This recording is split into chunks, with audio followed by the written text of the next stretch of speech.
case you're a bit confused as to why this video is titled "The iPhone with no ports," well, that's because Apple is actually working on an iPhone with no ports at all. And here's everything we know. But before that, don't forget about the Galaxy Buds Plus giveaway, which actually ends next week. So details, full details here and in the description box down below. So yeah, grab some snacks, sit back, relax, and let's take a look at the future of not just the iPhone, but also smartphones in general. Okay, so this video is pretty interesting because we'll be covering the future of the iPhone, and that future is indeed an iPhone that has no ports. Okay, but why, how, and when is this going to happen? Well, let's first start with taking a look at Apple's history when it comes to connectors. So back in 2003, when the third generation iPod was introduced, it also featured something quite innovative, and that was Apple's 30-pin dock connector. You might remember this from the old iPhones, but essentially, this connector was way ahead of its time. It was a mechanical connector that locked into place, and it was impossible to remove unless you were holding those two buttons on the side, so it was a very secure connector. But what made this connector very unique was that it was a connector that combined, count the number of times I'm going to say connector in this video, so it was a connector that combined multiple standards from data transfer to audio, input controls for things such as changing the volume or the track, and it also supported video output. This was extremely innovative for a connector that was released in 2003, albeit video support was only added in 2005 with the introduction of the iPod video. So Apple kept on using this connector on the iPhone, the iPad, and all the iPods up until 2012. And third-party accessories, the manufacturers, they were also heavily using the 30-pin connector in their accessories like speakers, chargers, cars were using it. Yes, we had 30-pin docks in cars. So yeah, it was great. Then in 2012, like I said, Apple moved away from the 30-pin connector and they launched something far superior. And that thing was the Lightning connector. So the Lightning connector was not only significantly smaller, but it was also reversible. It was the world's first high-end connector with the exact same pins on both the front and the back. Not only that, but it also improved the transfer speeds while bumping the video resolution, the output, to 1080p. However, many people were angry that Apple switched to Lightning as their old accessories that they have acquired over many years no longer worked.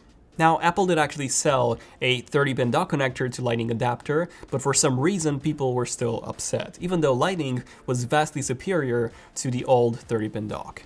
And shortly after, accessory makers have started making accessories with the Lightning ports in mind. So we started seeing speakers, car mounts, docks, and loads of other accessories. However, 2012 was also the year when Bluetooth started taking off seriously. So most of these speakers also supported a Bluetooth connection, meaning that you no longer had to physically connect your iPhone to the speakers in order for them to work. And the same thing applied to cars, which also started adding Bluetooth as well. So, because of this, Lightning ended up being less widely used by accessory makers compared to the 30-pin connector, at least when it came to audio accessories and docks. Then something quite interesting happened in 2015. When Apple relaunched the 12-inch MacBook with an insanely thin design, they also removed all the ports and added Lightning. No, I wish they did, in a way, but they actually added something even better. And that was USB Type-C, the next generation USB standard, which, same as Lightning, was also fully reversible. This was the successor to the world-famous USB Type-A ports that we're all extremely familiar with.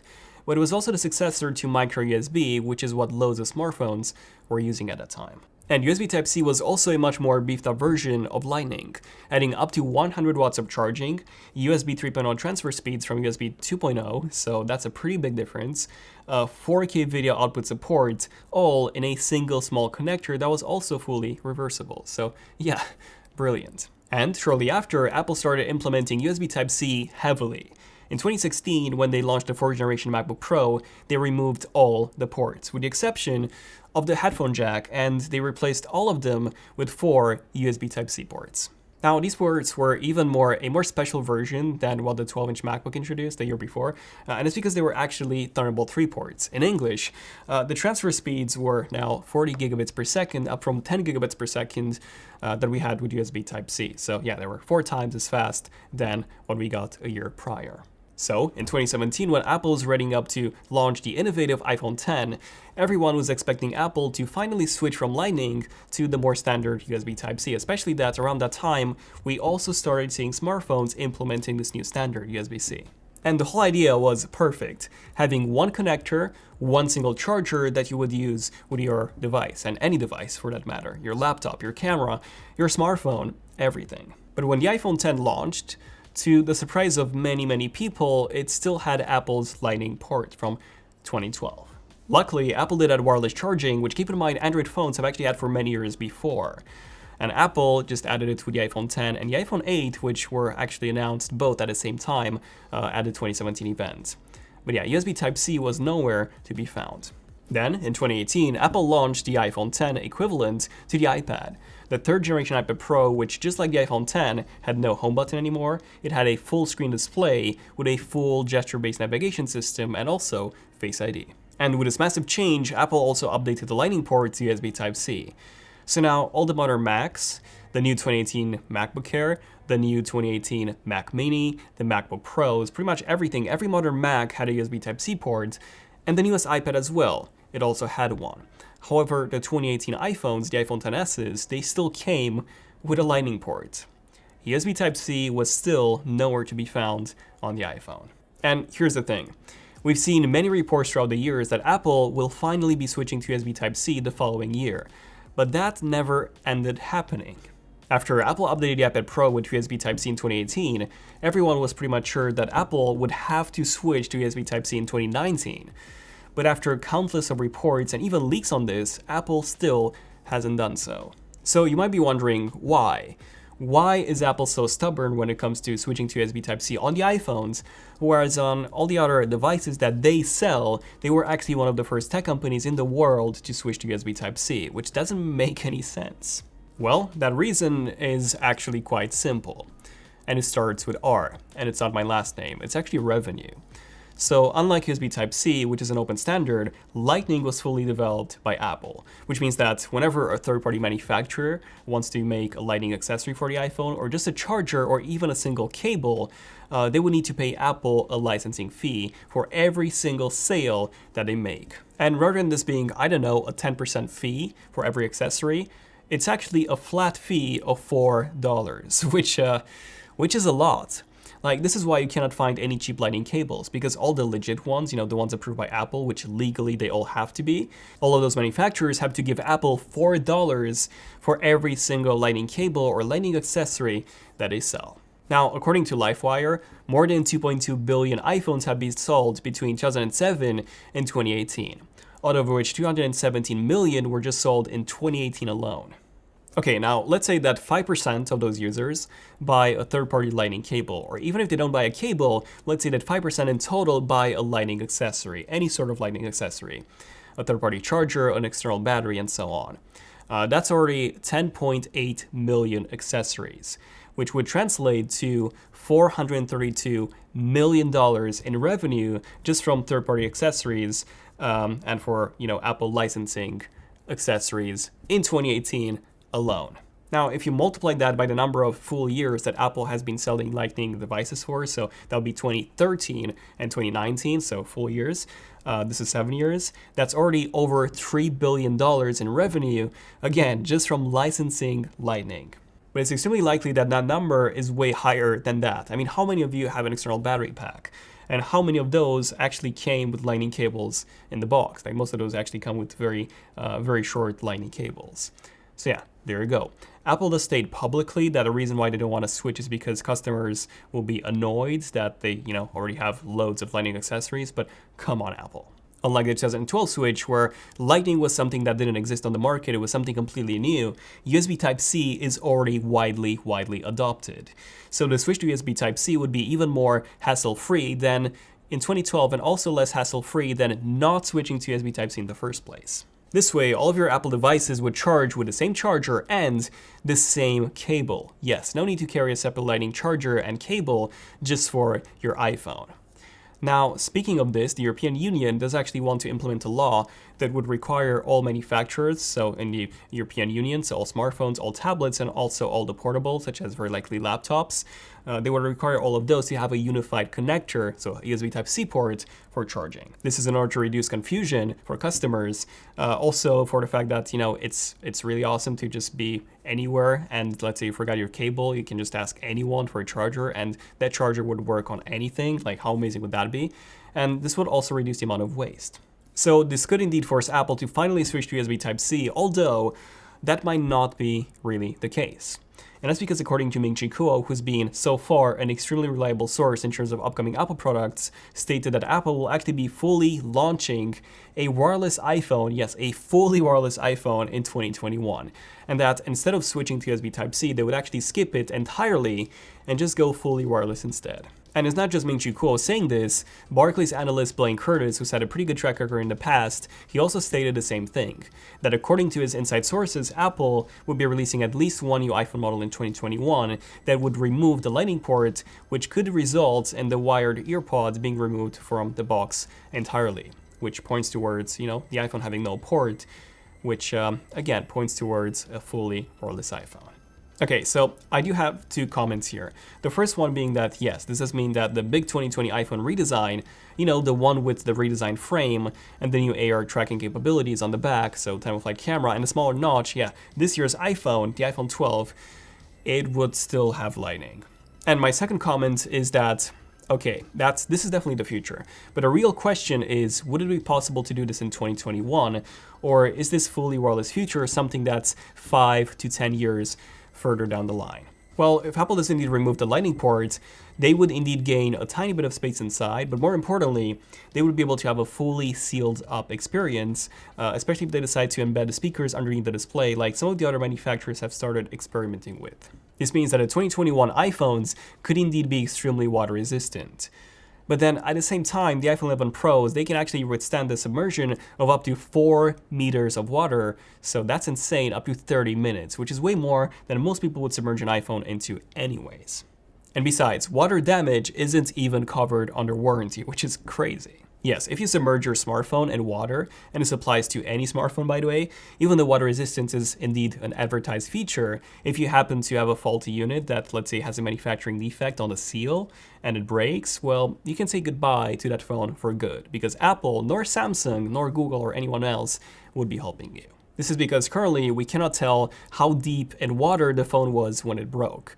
As soon as we can figure that out, which I think we should be able to already do, to be honest, with that barometer that some phones do actually offer, like the iPhone 11 Pros.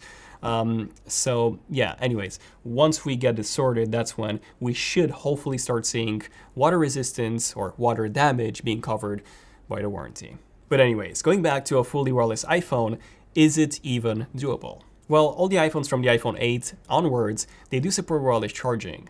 However, they only support up to 7.5 watts of wireless charging, which is quite slow, as opposed to 9 to 12 watts like some of the other Android phones support. But again, this is still pretty slow. This means that it will take you around 3 hours or even more to fully charge a phone via wireless charging, as opposed to just over an hour like modern smartphones do with fast wire charging. However, the bigger issue that I currently see with wireless charging isn't necessarily the speed, but the convenience. You see, with a cable, you just plug it in and that's it. With wireless charging, you need to place your phone on a wireless charging pad, which means that you would not be able to use it in your hand while it's charging.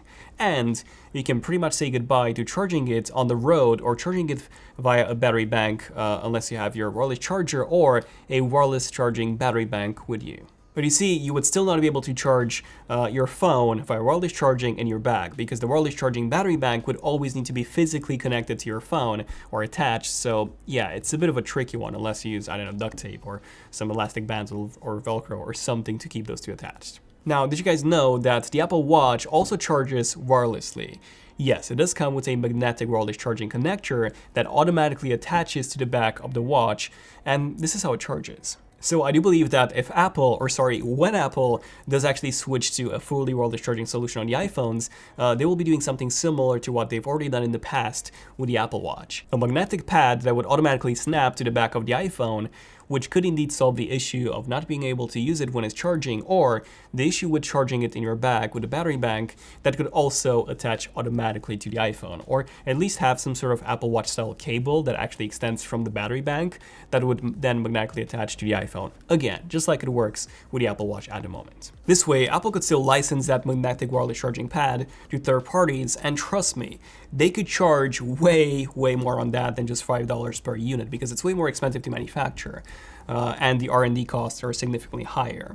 So they could make even more billions by doing so. Okay, so the only problem that's left to solve is the speed. And luckily there is a possible solution to that. So while Apple only supports 7.5 watt wireless charging, Vivo, this Chinese company, has actually announced a concept phone, the Vivo Apex 2020, which is actually a fully working device that supports 60 watts of wireless charging. So apparently you can fully charge this phone in just 20 minutes via wireless charging, which is nuts. That's even faster than the fastest wire charging out there at the moment.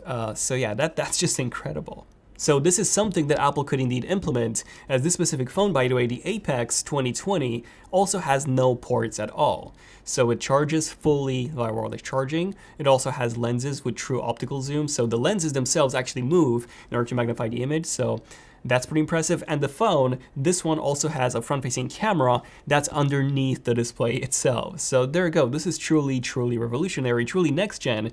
And it could be similar to what Apple could do in 2020, although I'm very skeptical of a few things like an in-display camera in 2021. So I don't think that's happening yet. But yeah, an iPhone with no notch at all, fully wireless charging, and a full screen display with 0 interruptions, that's definitely the future.